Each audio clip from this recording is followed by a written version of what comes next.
The restaurant is closed. Loser. Get lost. As soon as David Anderson saw me, he burst out laughing and spat those words out. I had arrived a little early, so this restaurant hadn't even opened yet. There's no way David didn't know that. Clearly, he didn't want me to participate. Got it? I'm leaving. I kept a smile to myself, not showing it on my face, and decided to follow David's instructions obediently. David seemed a bit surprised at how easily I backed down, but quickly sneered, "What a waste of time." Get lost. Now he had no idea what was coming his way. Imagining the panicked look on David's face in the future, I decided to head home quietly for now. I'm Thomas Davis. I joined a regional beverage company straight out of high school and have been in sales ever since. When I first joined, there weren't any other high school grads around, and I felt out of place. But now, in my 40s, I warmly welcome the new hires every year. Sales wasn't the department I hoped for. The company assigned me there, and honestly, I struggled with it. I'm not pushy, and I'm sensitive to changes in people's moods. So if I sense even a hint of reluctance, I can't push the product any further. If I can tell the other person is interested, I'm in luck because I enjoy deep communication and feel at ease. Actually, my sales success rate hasn't improved much over the years, and I've always wanted to work in a different department. But surprisingly, my evaluations have been positive. I often hear things like, "Thomas, we got a call from the client.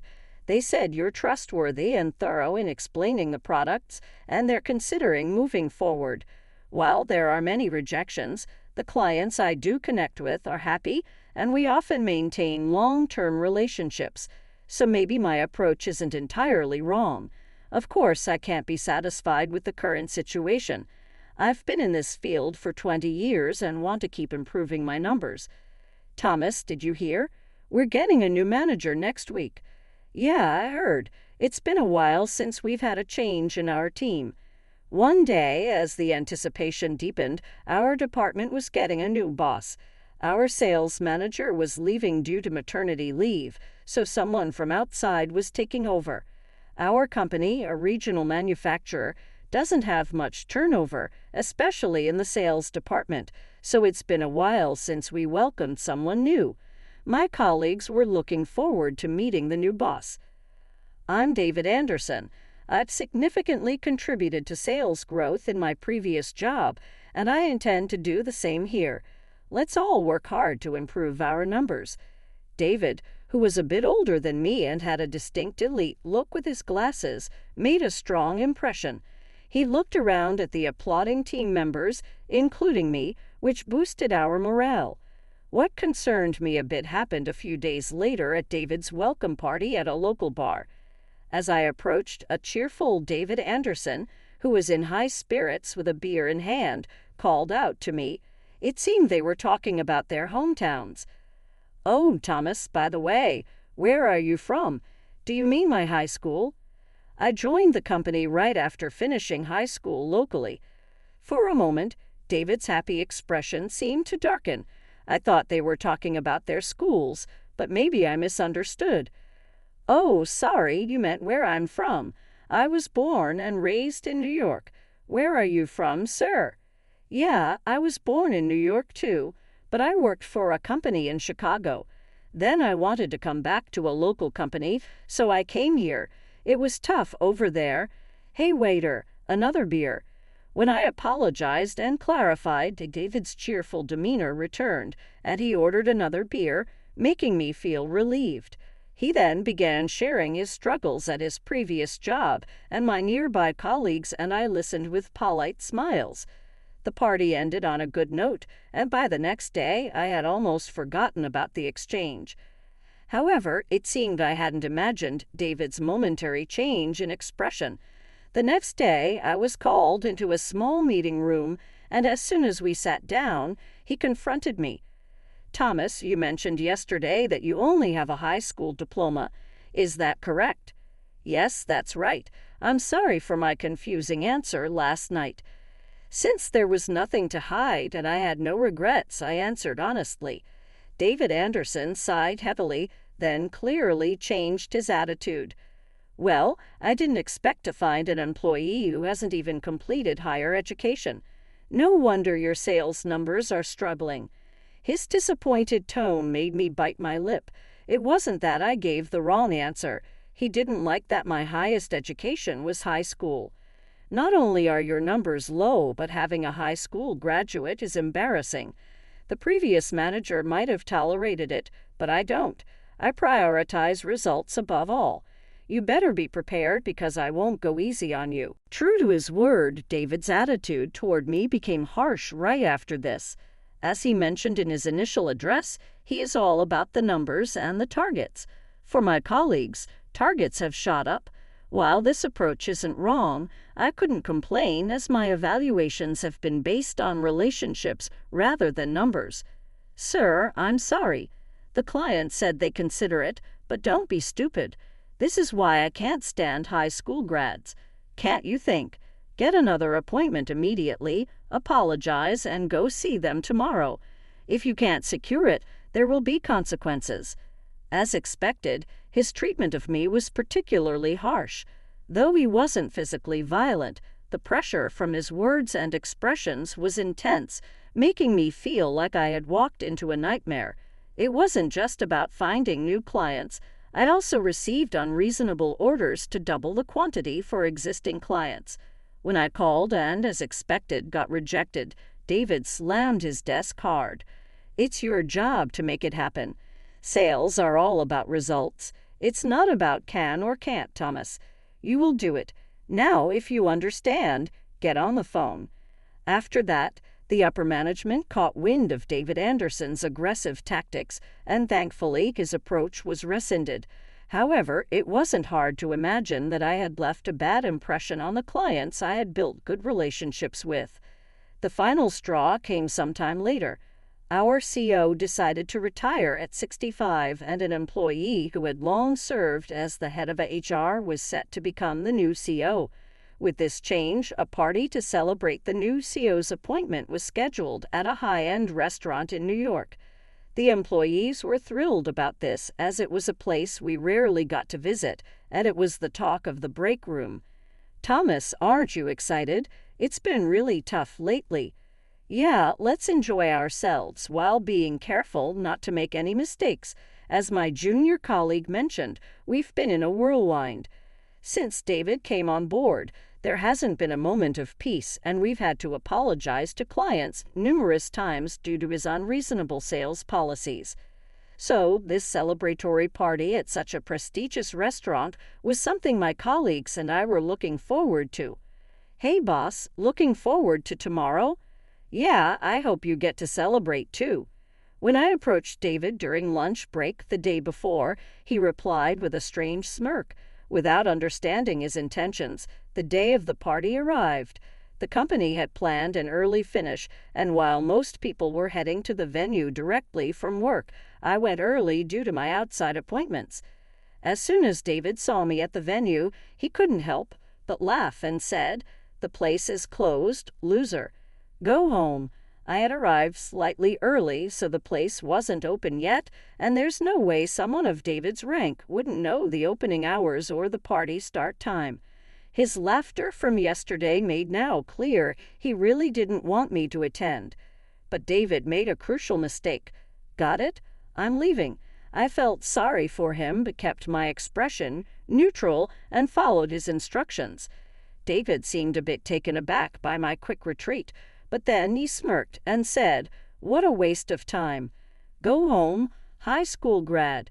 He had no idea what was coming his way. Imagining David's future panic, I quietly left for now, making sure no one else saw me. I quickly left the venue and caught a taxi home. It must have been about an hour after I left the venue. While I was at home catching up on housework, my phone rang loudly. Actually, my phone had been ringing nonstop since I got home, but I ignored all the calls as expected. However, I figured it was time to answer, and sure enough, it was a panicked David Anderson on the other end. "Good evening. This is Thomas."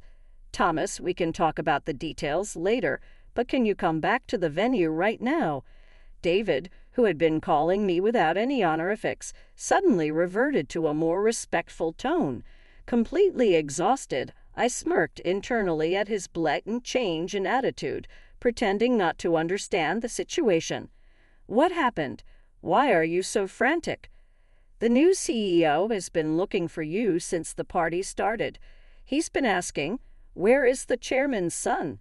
I had no idea you were in such a position. Why didn't you tell me?" "As he just mentioned, I am indeed the chairman's son. For various reasons, I kept it a secret from everyone, including David, so it's no wonder he didn't know. On top of that, I've heard you're set to be the next executive director. Honestly, it's hard to believe, but that's beside the point. Just get back to the venue." I had always planned to return to the venue as I didn't want to inconvenience the CEO or anyone else. I decided to ask one question. "I'll come back right away, but let me ask you this. If you had known I was the chairman's son, would you have still mocked me for only having a high school diploma, even over the phone?" I could clearly see that David was at a loss for words. Even though he detests high school graduates, I can imagine that David Anderson wouldn't have treated me so harshly if he had known I was the chairman's son. But that just proves he judges people based on their titles and education. After a brief silence, David spoke. "If I'd known it was your company, it wouldn't have mattered if you were a high school grad or not. Hitting your numbers, you would have been promised promotions anyway. I wouldn't have mocked you. It doesn't matter to me whether I'm mocked or not. Back then and even now, most employees are college graduates, and I was the only high school grad. That's why I kept it a secret that I'm the chairman's son. I deeply respect my father, the chairman, so I didn't want my evaluations to be influenced by that perspective. Being laughed at for my education or not hitting my numbers is my responsibility.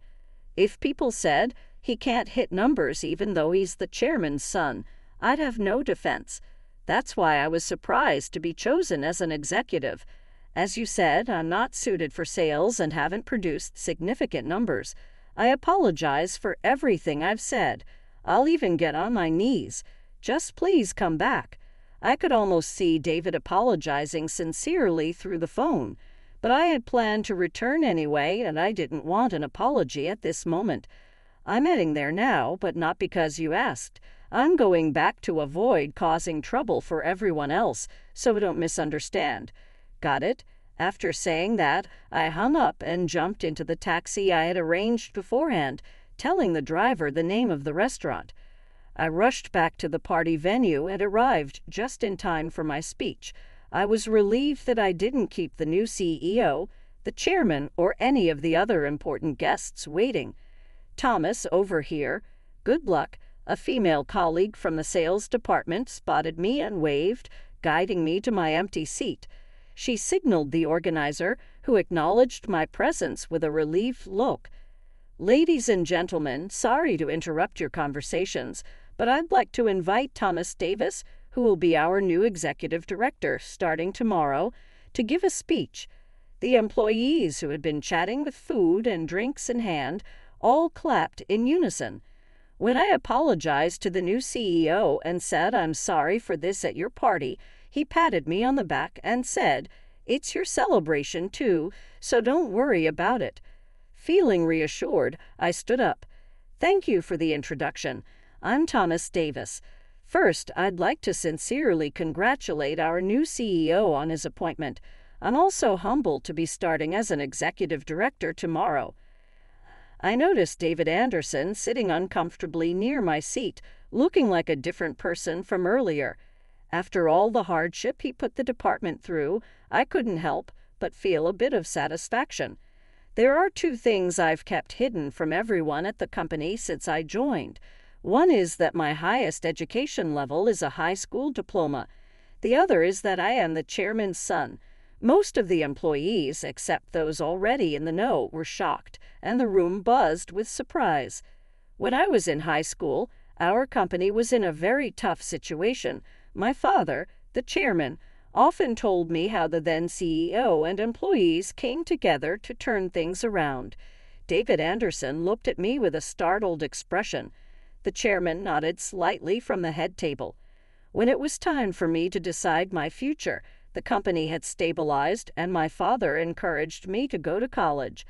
However, growing up hearing those stories from my father, I strongly wanted to learn from and work with the people who would help the company recover. I knew that attending college would benefit me, but more than that, I wanted to learn directly from the respected employees and absorb their knowledge. I wanted to be evaluated neutrally, so I kept my father's identity hidden and used my mother's maiden name. I'm deeply grateful to the upper management for allowing me these two requests. But David's sudden outburst drew everyone's attention to him. He quickly shut his mouth but couldn't back down and directed his doubts at me. Thomas, you haven't achieved numbers like the other employees. Plus, you didn't even go to college. Isn't this promotion because you're the chairman's son, despite not having any significant sales achievements? This was a valid concern. While I had built good relationships with clients, my numbers had always struggled. I, too, was surprised by this promotion. As I was about to respond, the new CEO stood up and interrupted me. Let me add something. Thomas told the chairman to always evaluate if he was suitable to lead the company in the future. If not, he said he was okay with remaining an ordinary employee or even being fired. This was what I had directly conveyed to the interviewers during my entry interview. David Anderson looked back and forth between me and the CEO wide-eyed. Our HR department and executives have always valued personal qualities. Education and background don't matter. While results are important, we place a higher value on whether someone can communicate effectively, both inside and outside the company. So, the upper management has valued me for that. The CEO shook his head in agreement. If they valued me so highly, I had no choice but to give my best effort. Honestly, my educational background wasn't enough for an executive role. I hadn't contributed with outstanding sales results either. However, if they valued my consistent sales approach, regardless of my education and background, after a brief silence, I spoke again with determination. Having been appointed to this role, I intend to not only learn from everyone, but also give back to all of you. I will do my utmost to fulfill my duties. Thank you for your support. I thanked deeply, and the employees responded with warm applause. David, on the other hand, looked utterly defeated. The new CEO's speech went smoothly, and the party, which had various ups and downs, concluded successfully. After the party, on Monday following the weekend, David was called to HR first thing in the morning regarding the incident at the restaurant. I was also asked to attend as I was directly involved. Listening to the conversation, I started to understand the background that led to his actions. David Anderson was previously assigned to a highly results-oriented sales department. In that workplace, the number of contracts was everything. It had a competitive, sports-like atmosphere, and many employees had joined right after high school. Most of the struggling employees were high school graduates, while only a few college graduates, including David, were successful. One statement David made in response to an HR employee's question stuck with me. It was a place where education was compensated by results, and if you didn't get numbers, there was no point in working. That's why he couldn't accept that Thomas, a high school graduate with low contract numbers, was promoted. David had achieved remarkable success at his previous job and decided to switch companies, bringing his impressive track record with him. Our company hired him to bring new energy to a sales department that hadn't seen much change in years. However, his prejudice against education and obsession with results caused discord within the department and strained relationships with several key clients. I caused significant trouble for the company and our clients. I also wronged you and the sales team. No, I also learned something important. Evaluating each employee is challenging, and if results aren't achieved, innovation and effort are necessary. David, you reminded me of that. I will strive to continue improving without arrogance. When I explained, he softened a bit and replied, I see.